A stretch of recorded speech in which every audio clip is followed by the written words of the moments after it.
부모를 공경하라는 제목으로 말씀을 나누고자 합니다. 지난주 5월 8일이 어버이날이었고요. 오늘은 어버이 주일로 예배드리는 날입니다.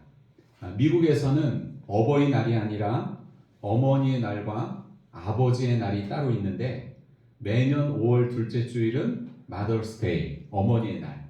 그 다음에 6월 셋째 주일은 아버지의 날, Father's Day. 그렇게 지킵니다. 어버이날에 카네이션을 달아드리는 풍습은 미국에서 시작되었습니다. 1907년경 미국의 안나 자비스라는 여성이 본인의 어머니를 추모하기 위해서 교회 성도들에게 흰 카네이션을 나누어 준 일에서 이게 시작이 됐습니다.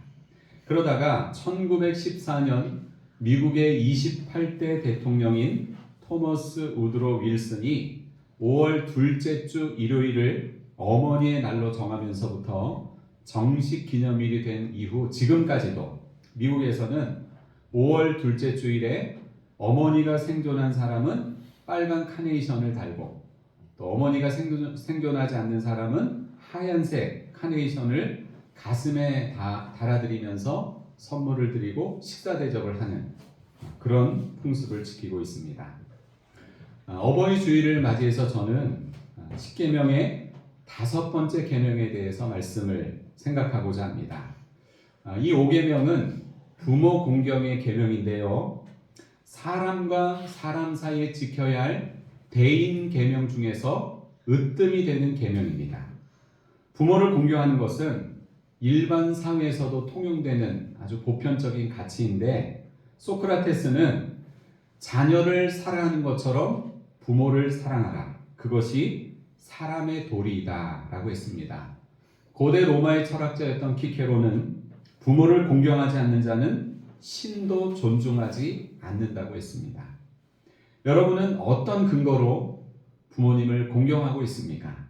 남들이 다 하니까, 어버이날이 되었으니까 그런 효도의 모습 말고 부모 공경의 성경적인 근거와 또 그 이유에 대해서 함께 생각하는 시간이 되었으면 좋겠습니다.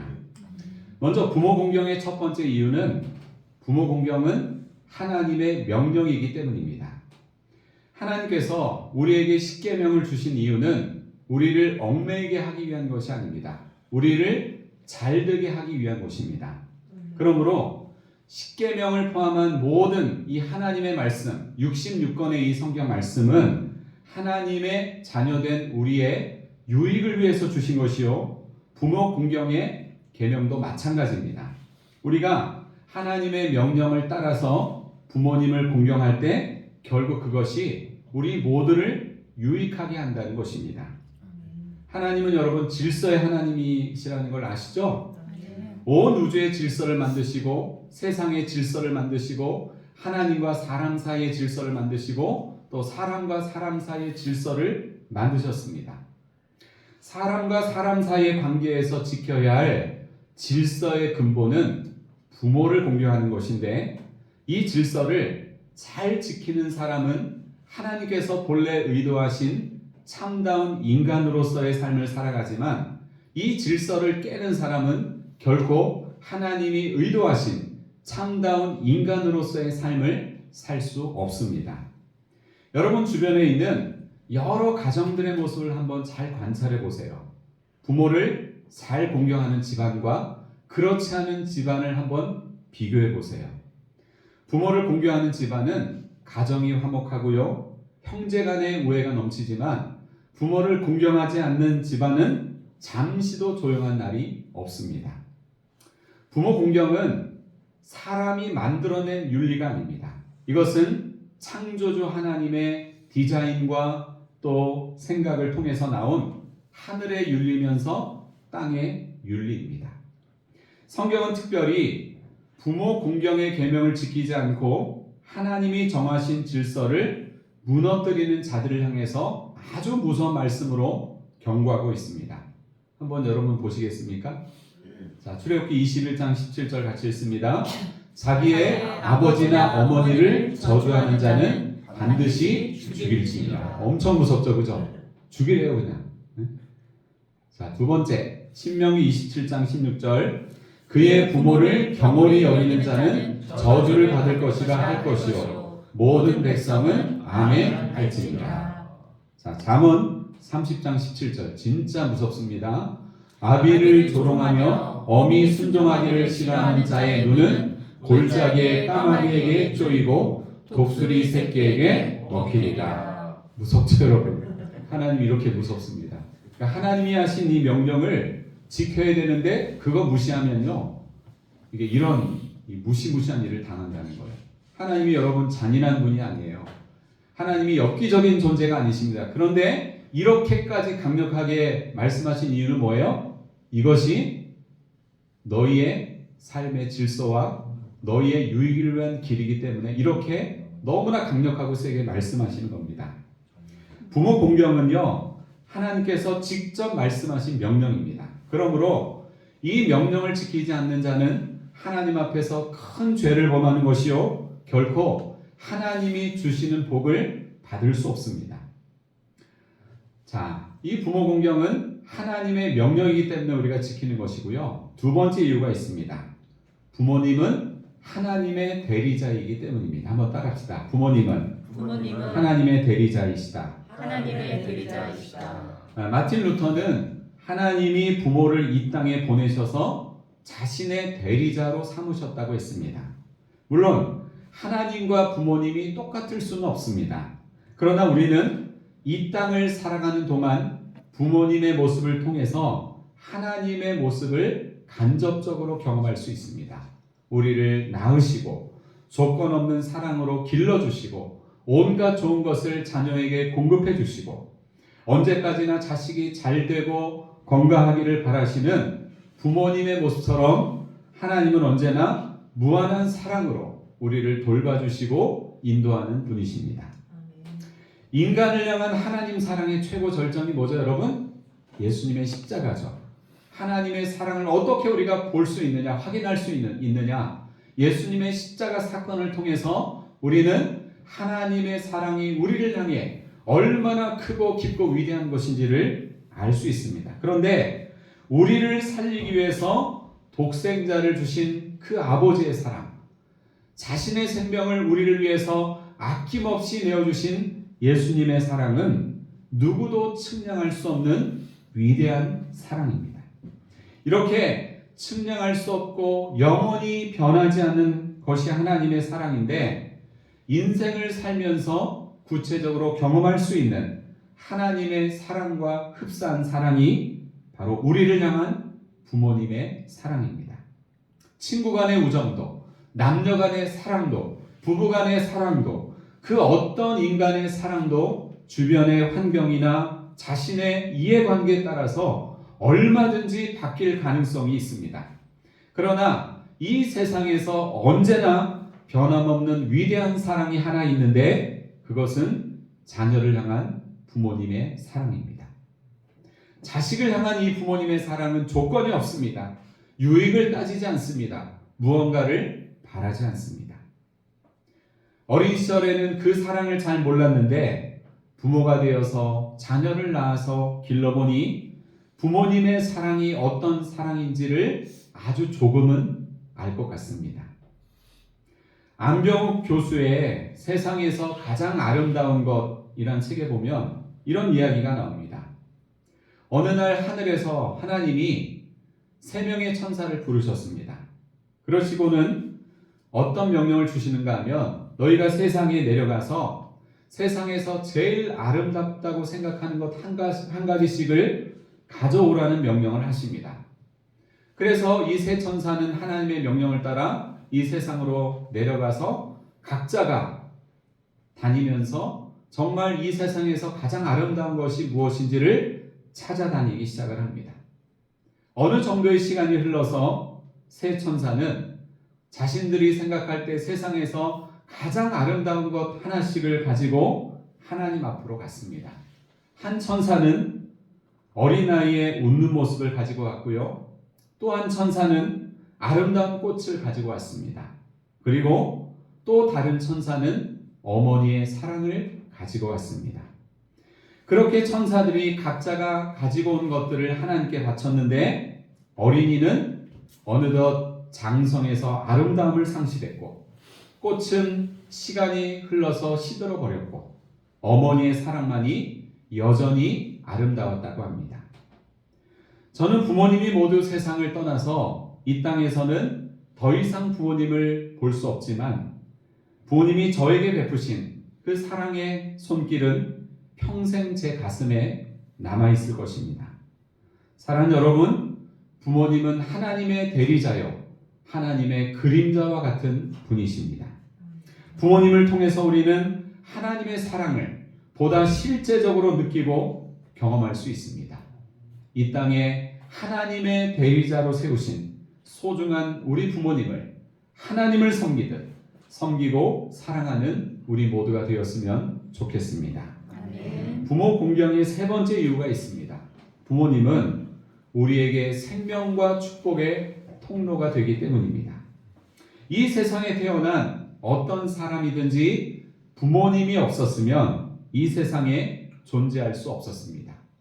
모든 사람은 하나님의 섭리를 따라서 부모님의 생명의 씨앗을 통해서 하나의 생명체가 되어 이 땅에 태어났고요.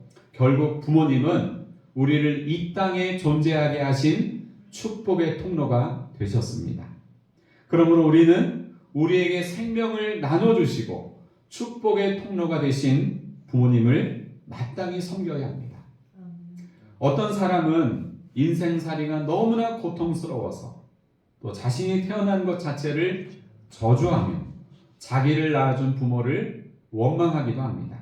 하지만 인생에 이해할 수 없는 많은 고난과 아픔과 상처가 있을지라도 우리의 삶은 결코 저주가 아니라 하나님 안에서 축복임을 기억하시기 바랍니다. 아멘. 창세기를 보면 하나님께서 모든 만물을 창조하시고 특별히 우리 인간을 창조하시고 하신 말씀이 무엇이었는지 아십니까?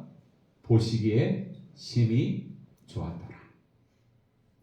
사람은 하나님이 지으신 그 어떤 만물보다도 존귀하고 아름답고 복된 존재로 창조되었습니다.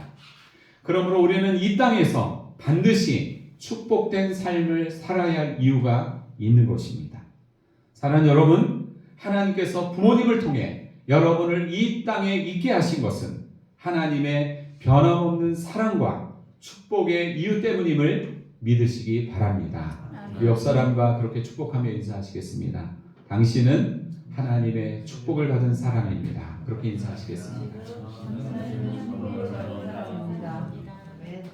이게 여러분 우리의 1순위의 정체성이 되어야 합니다. 다른 사람이 나를 어떻게 본다 할지라도 혹시나 어떤 사람이 나를 저주한다 할지라도 나의 정체성은 그게 아니에요. 나는 하나님 보시기에 심히 좋았더라. 이런 존귀한 축복의 존재로 지음받고 또 태어났고 이 땅을 살아가고 있는 것입니다. 성경에서 아브라함 하면 믿음의 조상, 축복의 조상으로 일컬어지는 인물이죠. 그런데 성경을 보면 하나님께서 아브라함에게 주신 은혜와 축복이 누구에게로 가요? 그 아들 이삭에게로 가고 이삭에게 주신 은혜와 축복이 그 아들 야곱에게로 이어지는 것을 볼 수 있습니다. 하나님은 모든 사람에게 은혜와 축복을 주기 원하시는데 특별히 하나님을 사랑하고 하나님을 잘 믿는 사람에게는 이러한 은혜와 축복을 자손 만대까지 흘러가게 하십니다. 여러분 이 땅을 사는 동안 하나님을 잘 믿고 잘 섬기고 하나님만을 온전히 사랑하셔서 여러분이 누리고 있는 하나님과 이 동행의 축복이 여러분의 자자손손에게까지 끊임없이 이어지시기를 축복합니다. 아멘. 오늘 여러분이 이렇게 하나님을 알고 사랑하고 그분을 믿을 수 있는 자리까지 서게 된 것은 첫째는 하나님의 은혜요. 둘째는 생명의 그리고 축복의 통로가 되신 여러분의 부모님 때문임을 기억하시기 바랍니다. 아멘. 자, 그렇다면 우리는 어떻게 부모님을 공경해야 합니까? 부모님을 공경하는 데에는 각자의 상황에 따라서 다양한 방법들이 있을 수 있지만 큰 틀에서 세 가지만 말씀드리고자 합니다. 첫 번째는 육신의 섬김이 있습니다. 이것은 부모님의 육신의 필요를 채워드리는 것을 말합니다. 부모님이 연세가 드시면 점점 몸과 마음도 약해지시고 경제력도 없어지게 됩니다. 그럴 때 자녀들이 힘을 모아 부모님의 의식주와 건강을 전반적으로 책임지려고 하는 그 자세가 중요합니다. 육신의 섬김이 필요합니다. 두 번째는요, 마음의 섬김입니다. 이것은 부모님의 마음을 최대한 편안하게 해드리는 것을 말합니다. 가장 중요한 마음의 섬김은 뭘까요? 자녀가 부모님 앞에서 바른 인생을 사는 일입니다. 자녀가 부모 앞에서 잘못된 인생을 사는 것보다 더 큰 불효는 없습니다. 그러므로 우리는 첫째는 하나님 앞에서 바른 인생을 살아야 하고요. 두 번째는 부모님 앞에서 바른 인생을 살아야 합니다. 이게 부모님을 마음으로 공경해 드리는 일입니다. 세 번째로 영혼의 섬김이 있습니다. 이것은 세 가지 섬김 중에서 가장 중요한 섬김이라고 할 수 있습니다. 여러분, 영혼의 섬김이 뭐죠? 부모님이 예수님을 안 믿으시면 예수님을 꼭 믿을 수 있도록 복음을 전하고 부모님의 영혼 구원을 위해서 계속해서 기도하고 섬기는 것입니다. 그러면 이미 예수님을 믿고 계신 부모님을 위해서는 어떻게 해야 합니까? 이 땅에서의 삶을 마치시는 그날까지 구원의 믿음이 변치 않도록 기도와 영적인 관심으로 끊임없이 그 영혼과 그 마음과 그 믿음을 붙잡아 드려야 합니다. 저의 이제 어머님이 10년 전에 돌아가시고 아버지가 이제 올해 1월 달에 돌아가셨잖아요. 그런데 아무리 이렇게 살아생전에 신앙생활을 하고 예배를 드리고 이렇게 하셨어도 이제 연로해지셔서 병약해지시면 이게 막 멘탈이 흔들리더라고요. 그래가지고 제가 저희 이제 엄마한테는 이렇게 그 복음에 관한 그 말씀이 있잖아요. 뭐 요한복음 3장 16절이나 이런 것들을 제가 손으로 썼어요. 큰 종이에다 이렇게 크게 써가지고 거기에다 막 동그라미도 치고 뭐 색연필로도 이렇게 밑줄도 치고 하면서 갈 때마다 이제 이걸 보여드리는 거예요.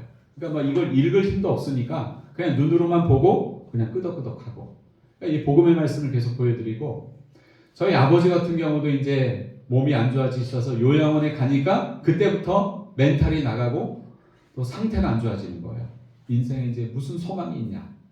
그러다가 이제 저희 큰형님 내가 그 의료원에 오셔서 잠깐 면회를 했을 때인데 그나마 그때가 아주 상태가 좋으실 때였어요.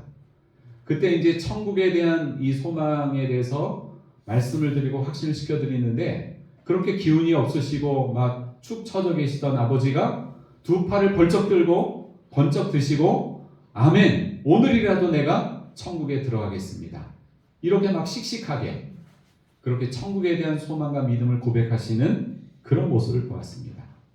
그래서 여러분, 아무리 우리가 육신적으로 부모님을 잘 섬기고 그 마음을 편안하게 해드려도 부모님의 영혼 구원을 위해서 아무런 섬김도 하지 않는다면 그것보다 더 큰 불효는 없습니다.